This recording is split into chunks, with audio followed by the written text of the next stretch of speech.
সাত কলেজ ও ঢাকা বিশ্ববিদ্যালয় শিক্ষার্থীদের সংঘর্ষের পর চলমান পরিস্থিতি নিয়ে কলেজ অধ্যক্ষদের সঙ্গে বিশ্ববিদ্যালয় প্রশাসনের জরুরি বৈঠক।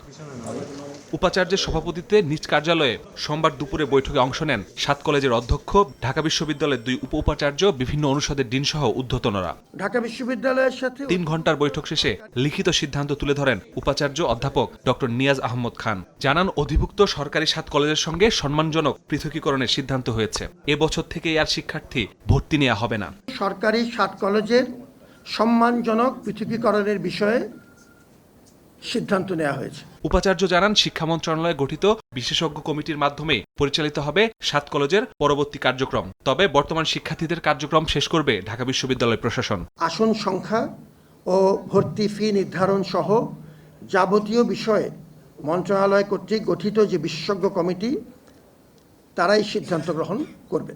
এদিকে শিক্ষার্থীদের সংঘর্ষের ঘটনায় দুঃখ প্রকাশ করেছেন উপাচার্য। ঢাকা বিশ্ববিদ্যালয় প্রশাসন অনাকাঙ্ক্ষিত ঘটনায় ইতিমধ্যেই আন্তরিকভাবে দুঃখ প্রকাশ করেছে। মাসুদুর রহমান, সময় সংবাদ, ঢাকা।